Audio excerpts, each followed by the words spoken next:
Hello student, मैं जोहेब खान आपके लिए लेके आया हूँ साइंस बुक से chapter 1 chemical reactions and equations. तो चलिए शुरू करते हैं। फिर आ रहा है डिस्प्लेसमेंट रिएक्शन। डिस्प्लेसमेंट रिएक्शन का मतलब होता है डिस्प्लेस करना। लाइक हम कोई गेम खेल रहे हैं, क्रिकेट खेल रहे हैं, वहाँ पे एक प्लेयर इंजर्ड हो गया, उसकी जगह दूसरा प्लेयर लेके आ गया फील्डिंग में, तो वहाँ पे क्या हो रहा है? सब्स्टिट्यूशन हो रहा है। क्यों हो रहा है? बिकॉज एक प्लेयर लेस रिएक्टिव था, लेस अटेंटिव था, दूसरा प्लेयर लेके आ गया वो ज़्यादा मोर रिएक्टिव है। वैसे कुछ यहाँ पर है, कोई भी सब्सटेंस लेस रिएक्टिव होता है तो उसको लीस्ट रिएक्टिव होता है, उसको मोर रिएक्टिव सब्सटेंस रिप्लेस कर देता है। इसको हम बोलते हैं डिस्प्लेसमेंट रिएक्शन। दो तरह की होती है, single displacement and double displacement. Single displacement सिर्फ एक आयन एक्सचेंज होता है, डबल डिस्प्लेसमेंट में दो आयन एक्सचेंज होते हैं। करके देखते हैं अपन क्या हो रहा है यहाँ पर। ये सिंगल डिस्प्लेसमेंट है। Mg कॉपर को रिप्लेस कर रहा है और क्या बना रहा है? Magnesium sulphate plus copper is release. यानी मैग्नीशियम ने कॉपर को कहा भैया आप इधर आओ। मैग्नीशियम के पास पावर ज्यादा थी, उसने उसका हाथ छुड़ाया, कॉपर सल्फेट के साथ में हाथ मिलाया और क्या बना लिया? मैग्नीशियम सल्फेट, और कॉपर को फ्री कर दिया कि भैया आप आराम से बैठो, आप अभी रिएक्शन करने के लायक नहीं हो। यहां पे हो रहा है डबल डिस्प्लेसमेंट। यहां पे क्या हो रहा है? कैल्शियम कार्बोनेट टूटेगा कैल्शियम और कार्बोनेट में, HCl टूटेगा हाइड्रोजन और क्लोराइड में। ये H जाएगा कार्बोनेट के साथ, Ca जाएगा Cl के साथ में। क्या बनाएंगे हम? अब ये बनाएंगे calcium chloride plus hydrogen carbonate. Calcium chloride और हाइड्रोजन कार्बोनेट बना रहे हैं। आई बात समझ में? यहां पे क्या हो रहा है? Two compounds interchange their ions to form a single product. दो कंपाउंड इंटरचेंज करते हैं अपने आयंस को एक सिंगल प्रोडक्ट बनाने के लिए। उसे हम क्या कहते हैं? उसे हम कहते हैं डबल डिस्प्लेसमेंट रिएक्शन। यहां पे भी ऐसे हो रहा है। लेड क्लोराइड पोटेशियम आयोडाइड के साथ रिएक्ट होता है, क्या बनाता है? Potassium chloride plus lead iodide. अब यहां पे क्या हो रहा है? एक और चीज बन रही है, ये व्हाइट पीपीटी। पीपीटी क्या होती है? पीपीटी होती है प्रेसिपिटेट। प्रेसिपिटेट क्या होता है? सिंपल डेफिनेशन में समझाऊं, a solid product formed in a chemical reaction which is insoluble in its solvent. सुनना, एक सॉलिड प्रोडक्ट बना है एक केमिकल रिएक्शन में, वो इनसॉल्युबल है उसी के सॉल्वेंट में। लाइक यहां पे क्या हो रहा है? KCl का एक सॉल्वेंट है, KCl का जो एक्वस सॉल्यूशन है उसमें ये PbI2 डिसॉल्व नहीं हो रहा है, ऐसे सेपरेट हुआ है। आप इसको कितना ही मिक्स करने की कोशिश करो, नहीं है सेपरेट होगा। और ये क्या होगा इसके साथ में? इसके साथ में एक और चीज होगी कि ये फिल्टर पेपर में जब सेपरेट करेंगे तो फिल्टर पेपर पे ये बिल्कुल सेपरेट हो जाएगा। ठीक है। देन कम्स डबल डिस्प्लेसमेंट के एग्जाम्पल बता रहा है। Potassium carbonate barium chloride react होंगे तो क्या बनेगा? पोटेशियम क्लोराइड और बेरियम कार्बोनेट बनेंगे। ठीक है। ये भी एक प्रेसिपिटेशन रिएक्शन है। ये रिएक्टिविटी सीरीज है। इसमें जो टॉप मोस्ट सब्सटेंसेस हैं like potassium, sodium, calcium, magnesium, aluminium, carbon, zinc, ये रिप्लेस करेंगे लीस्ट रिएक्टिव सब्सटेंसेस को। कैसे रिप्लेस करेंगे? ये ज्यादा रिएक्टिव हैं और ये कम रिएक्टिव हैं, तो ज्यादा रिएक्टिव वाले सब्सटेंसेस कम रिएक्टिव सब्सटेंसेस को क्या कर देंगे? रिप्लेस कर देंगे। Then comes redox reaction. Redox reactions क्या होती है? ऐसी रिएक्शंस जहां पे रिडक्शन और ऑक्सीडेशन हो रहा है। अब पूछोगे रिडक्शन और ऑक्सीडेशन क्या होता है? व्हेनेवर ऑक्सीजन और electronegative substances are added in a reaction it is known as oxidation reaction. Oxidation reaction क्या होती है? चलो एक काम करते हैं, यहां पे एक आपको लिख के दिखाते हैं ऑक्सीडेशन रिएक्शन क्या होती है।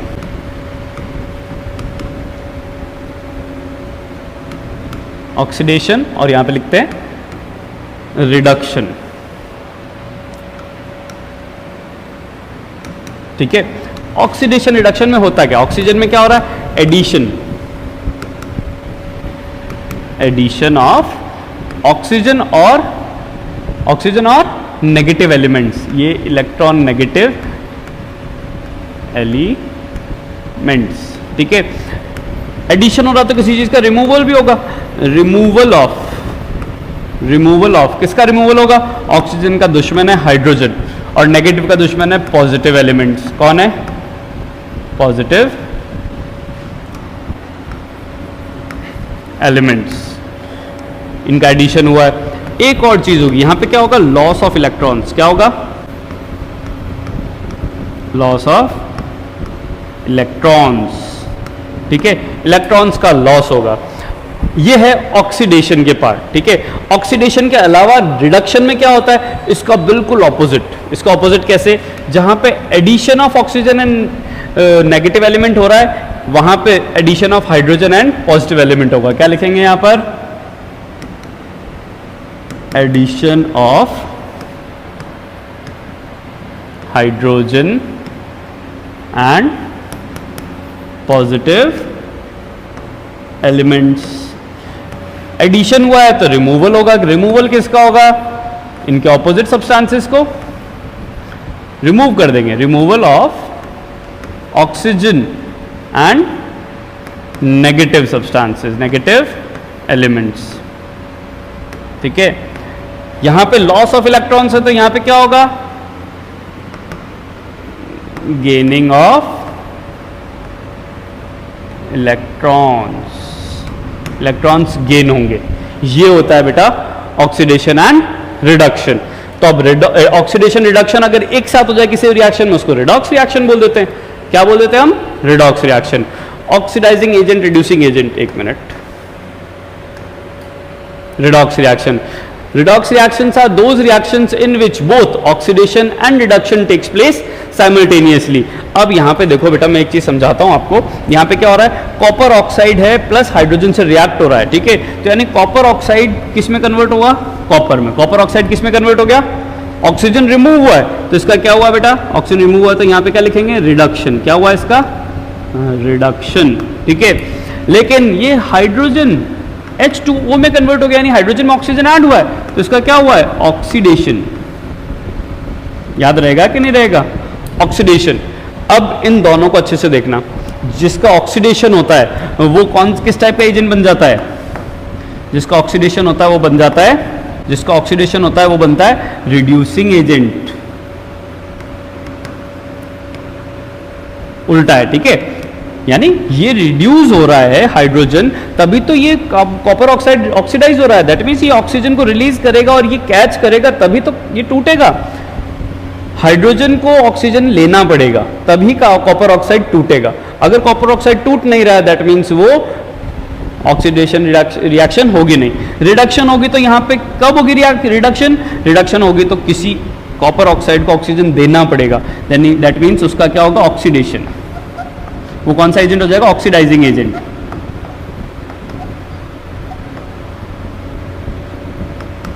कौन सा एजेंट हो जाएगा?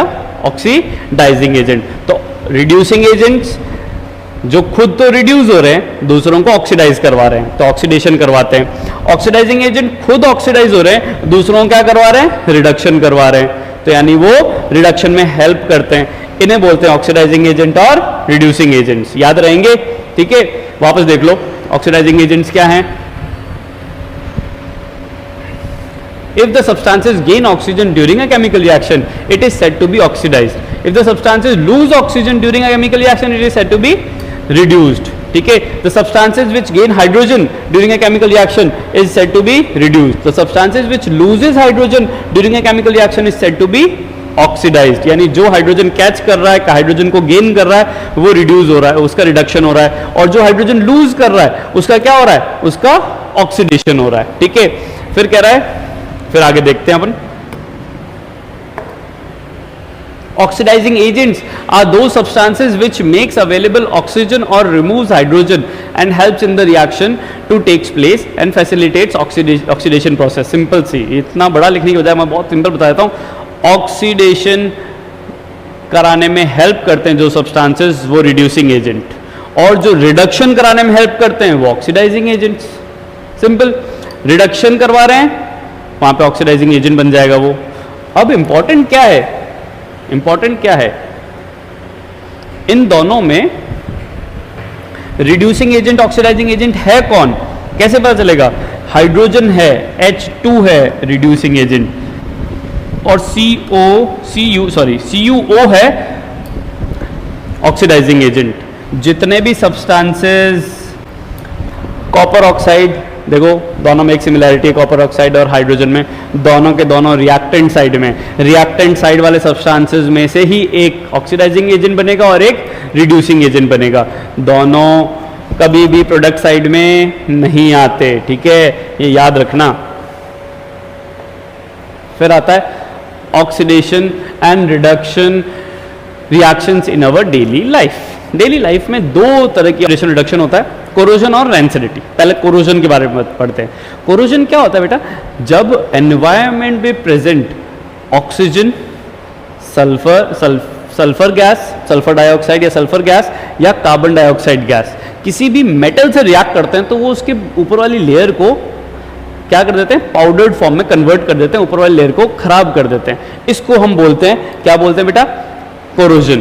Corrosion is a slow process of self oxidation in which a metal undergoes layer by layer destruction, यानी लेयर बाय लेयर उसके ऊपर से ऑक्सीडेशन होता रहता है और एटमॉस्फेरिक ऑक्सीजन और मॉइस्चर की वजह से।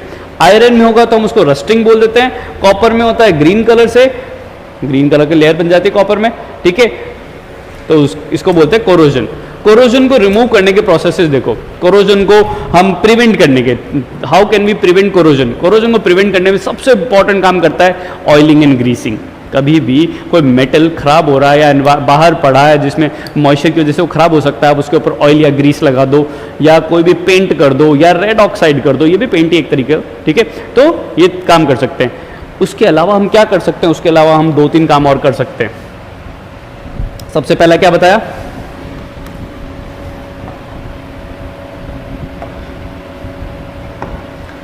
सबसे फर्स्ट बताया था ऑयलिंग और ग्रीसिंग, ठीक है। सेकंड क्या बताया? पेंटिंग किसकी हो सकती है? Red oxide. किसकी हो सकती है? रेड ऑक्साइड की हो सकती है। थर्ड बताया था मैंने आपको, थर्ड बताने वाला हूं, इसको बोलते हैं एलॉइंग। एलॉइंग क्या होता है बेटा? एलॉइंग होता है जब 2 या 2 से ज़्यादा मेटल्स को मिक्स कर दें, उनके अंदर कुछ नॉन मेटल्स भी मिक्स करते हैं, किस लिए? सो दैट वो रस्ट ना पकड़े, उसमें कोरोजन ना हो, ठीक है। तो वो इसका एग्जांपल, बेस्ट एग्जांपल जो आप रोज देखते हो, स्टील हमारे घर में यूज़ होता है, हर जगह यूज़ होता है, उसके ऊपर स्टेनलेस स्टील लिखा हुआ होता है, वो स्टील क्या है? एक एलॉय है, ठीक है। फिर फोर्थ बहुत ही इंपॉर्टेंट, बहुत ही सिंपल है, जो आप रोज लाइफ में देखते हो। सबसे पहले कुछ मेटल्स की कोटिंग कर देते हैं, उस कोटिंग को बोलते हैं इलेक्ट्रोप्लेटिंग। ठीक है। इलेक्ट्रोप्लेटिंग किसकी होती है? देखो, एल्यूमिनियम की हो सकती है, जिंक की हो सकती है। एल्यूमिनियम की प्लेटिंग को बोलते हैं एनोडाइजिंग। जिंक की कोटिंग होती है, उसको बोलते हैं गैल्वेनाइजेशन, ठीक है। क्रोमियम की प्लेटिंग होती है, उसको बोलते हैं क्रोमिंग, ठीक है। तो ये चीजें आपको याद रखनी पड़ेगी। ये है सब the steps to prevent corrosion, ये स्टेप्स हैं टू प्रिवेंट कोरोजन। अब आता है last topic, rancidity. When oily और fatty food gets oxidized which gives foul smell and taste, it is known as rancidity. Oily और फैटी फूड क्या होता है? एनवायरनमेंट में बाहर खुले में पड़े होने की वजह से क्या होता है, उसके अंदर से अजीब सी गंदी सी बदबू आने लग जाती है और उसका टेस्ट भी गंदा हो जाता है, वो खाने लायक नहीं रहता, उसको बोलते हैं रैंसिडिटी। उस प्रोसेस को रैंसिडिटी बोलते हैं और उस फूड को बोलते हैं रैंसिड फूड। तो इसको प्रिवेंट करने के क्या तरीके हैं? बहुत सिंपल है, कवर करके रखो पहला। दूसरा, रेफ्रिजरेट कर दो, फ्रिज में रख दो। तीसरा, एयरटाइट कंटेनर्स में रखो। चौथा, प्रिजर्वेटिव्स ऐड करो। प्रिजर्वेटिव्स मतलब कई बार है ना, किसी अचार में बहुत ज़्यादा चीनी डाल देते हैं, बहुत ज़्यादा नमक डाल देते हैं, बहुत ज़्यादा विनेगर डाल देते हैं, या प्रिजर्वेटिव्स केमिकल्स के फॉर्म में भी आते हैं। आप देखना अपने जो चिप्स के पैकेट है उसके पीछे प्रिजर्वेटिव्स के फॉर्म में लिखा होता है, ब्रैकेट्स में कुछ नंबर लिखे होते हैं। वो केमिकल्स भी क्या करते हैं, उसको 6 मंथ्स तक उसको क्या रखते हैं? प्रिजर्व रखते हैं। सबसे लास्ट और सबसे सिंपल जो आप लोग रोज़ देखते हो, आप लोग उसकी कंप्लेन भी बहुत करते हो, चिप्स के पैकेट के अंदर एयर है कि इसने तो पैसे भी ले लिए, इसमें तो हवा भरी हुई है, इसमें चिप्स मिली है 4 या 5 या 10 15 जो भी है, थोड़ी सी चिप्स आई और हवा बहुत ज़्यादा है। वो हवा नहीं है बेटा, वो है नाइट्रोजन गैस, यानी उसके अंदर नाइट्रोजन फ्लश की है, ताकि नाइट्रोजन क्या करती है? नाइट्रोजन ऑक्सीडेशन होने नहीं देती, ऑक्सीजन है ही नहीं, ऑक्सीडेशन होने नहीं देगी फूड को, तो वो फूड प्रिजर्व रहेगा, तो वो चिप्स कई महीनों तक चल जाए। तो ये होता है, क्या होता है? फ्लशिंग नाइट्रोजन इन इट, ठीक है। Storing in airtight containers, refrigerate करना, डार्क सब्सटेंसेस में सनलाइट से भी ऑक्सीडेशन होता है, तो सनलाइट से आज का ऐसे सब्सटेंसेस होते हैं, कैंड सब्सटेंसेस होते हैं। क्यों होते हैं कैंड? क्योंकि बाहर से सनलाइट अंदर नहीं जानी चाहिए, सनलाइट अंदर जाएगी तो वो नहीं होंगे, क्या नहीं, रैंसिड नहीं होंगे, ठीक है। फिर देखो ब्यूटाइलेटेड हाइड्रोक्सीटोलुइन BHT एक एंटीऑक्सीडेंट है, प्रिजर्वेटिव है, ठीक है। ब्यूटाइलेटेड हाइड्रोक्सी एनिसोल BHA ये भी एक क्या है, एंटीऑक्सीडेंट है, रैंसिडिटी से बचाता है। ये दोनों सब्सटेंसेस आप सर्च करना नेट पे कि कौन कौन से फूड आइटम्स में, जो डेली यूज में फूड आइटम्स उनमें डालते हैं, ठीक है। आ गया, थैंक यू। तो ये था बेटा chemical reactions and equation chapter. Hope करता हूँ समझ में आया होगा। नहीं समझ में आया तो प्लीज़ कमेंट करके ज़रूर बताना कौन सा टॉपिक समझ में नहीं आया, मैं उसको और डिटेल में एक वीडियो बना दूंगा। नेक्स्ट जो टॉपिक आएगा वो है second chapter, acid basis and reactions, तो उसके लिए तैयार रहना, ठीक है। और लाइक शेयर और कमेंट ज़रूर करना और अपने दोस्तों से सब्सक्राइब ज़रूर करवाना ये चैनल, ठीक है। Okay, thank you.